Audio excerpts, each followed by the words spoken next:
my son can rest, excuse me, my son can have his justice that he deserves, and we all as a family get the justice we deserve. 3 long years of legal battles with no conclusions finally comes to an end. Finally, this is resolved, and we don't have to do this anymore, and everything will go on.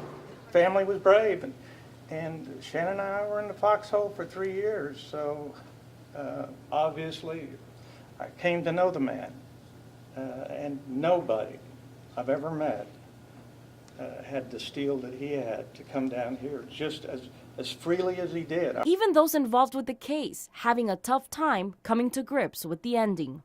It was inevitable.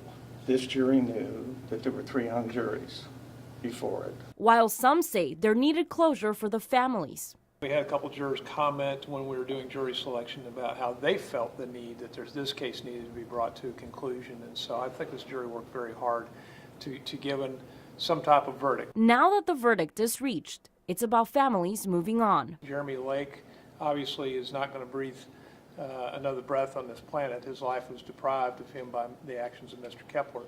And his family is going to have to live with the rest of their lives, never being able to enjoy what that young man was capable of doing.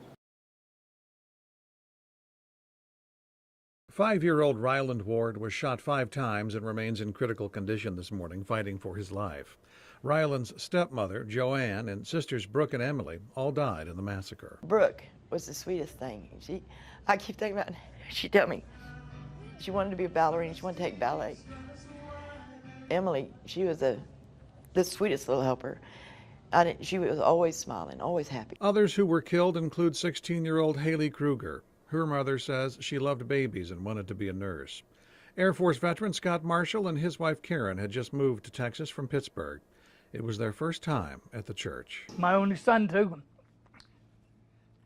Go there to pray and get killed. Dennis and Sarah Johnson had been married 44 years. High school sweethearts Robert and Shani Corrigan were from Michigan.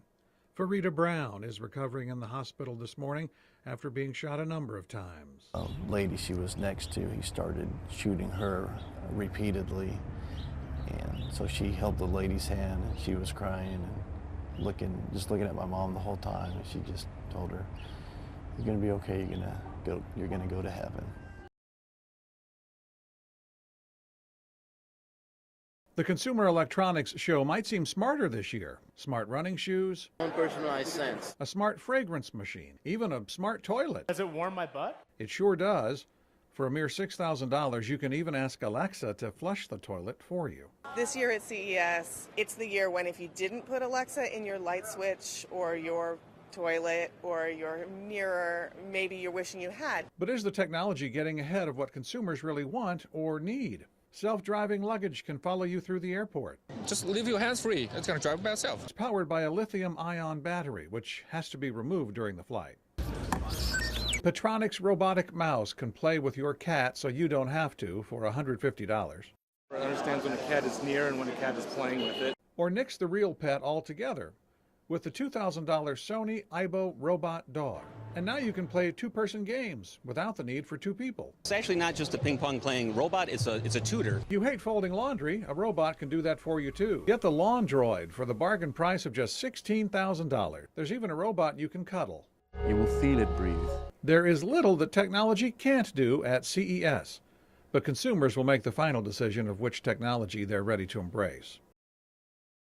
2 deadly blasts just 5 hours apart. The first, just before 7 o'clock in the morning, a resident took a package from the front porch inside a home and it exploded. A 17-year-old boy was killed. Another person was hurt. Very scary, just in total shock. Then just before noon, another package and another explosion at the home of a 75-year-old woman who was severely injured. I thought it was a shotgun at first, but it was like way louder than that, and I just heard like debris afterwards, like glass shattering everywhere. These come after a similar incident on March the 2nd, when a package exploded on the porch of an Austin home and claimed the life of Anthony House.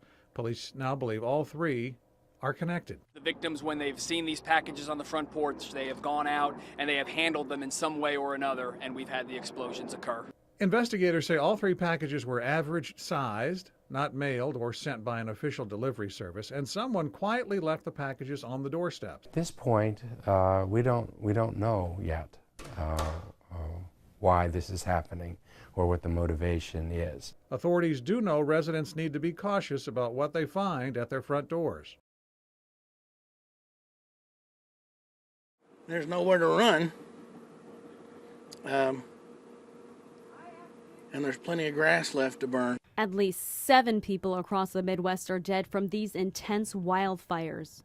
Hundreds of thousands of acres are burned across Oklahoma, Kansas, and the Texas Panhandle. My family and I weren't even sure we were getting out of the house. Farmers say they've seen several dead cattle across fence lines. Some are even taking on the flames to get their cows to safety. They could, bone up, you could lose them. This is my livelihood. And then I didn't want it to come and bone my house.